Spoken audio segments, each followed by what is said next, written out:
2 weeks na ang ating 8 baby husky. Bilis talaga ng araw ngayon, parang kailan lang ay nanganak si Summer pero ngayon 2 weeks na agad ang kanyang mga puppies. Syempre, kailangan na natin silang i-deworm. Dahil nga hindi na namin sila nilagyan ng palatandaan na tali, ay aming i-deworm sila ng by batch. Unang batch na aming i-deworm ay itong color black. 4 sila at puro babae. At dito nga kami magdi-deworm sa medyo maluwang-luwang na area. Naghanda nga kami dyan ng 2 lagayan at ang balak nga namin ay kunin namin lahat ang mga puppies. Pero hindi namin kinuhang lahat, baka kasi magwala si Summer kapag naubos ang kanyang mga puppies sa kanyang tabi. Eto nga, kulay black nga ang aming unang kinuha. Bago nga pala namin i-deworm sila ay kailangan muna namin timbangin. Kasunod nga noon ay papainumin na namin sila ng pan-deworm at diretso na uli siya sa kanilang cage. At ayan nga, natapos na nga po naming i-deworm ang dalawa. Yung una pong puppy ay tumimbang ng 1 kilo at yung pangalawa naman pong puppy ay tumimbang ng 1.20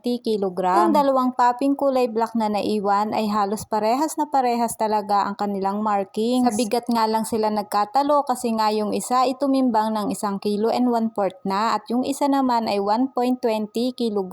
Ito na yung last puppy na kulay black. Hindi naman po sila mahirap painumin ng pan-deworm. At pagkatapos nga po pala nito ay yun namang 4 na copper ang aming isusunod na i-deworm. 2 babae at 2 lalaki po sila. Nung matapos nga itong black at nang dalhin nga ito kay Summer ay pagbalik naman ay ang daladala ay yung mga copper. At eto nga ang ating 4 na cute na husky puppies na kulay copper. At tingnan nyo naman na halos magkakaparehas ang kanilang laki. At eto nga ang unang tinimbang sa kanila yung light copper na babae. Naging timbang niya ay 1.20 kg din. Hindi talaga nagkakalayo ang kanilang mga timbang. At tunay lang iyon na pare-parehas nga lang silang nakakainom ng gatas sa kanilang mami kapag hindi namin sila nakikita. Ito nga po pala ang isang copper na babae, kamukhang kamukha po iyan ni Art. Ayan nga, pinainom ko na nga siya ng 1.20 ml na pan-deworm kasi tumimba nga siya ng 1.20 kg. Sa bawat 1 kg na timbang ng puppy ay ang katumbas noon ay 1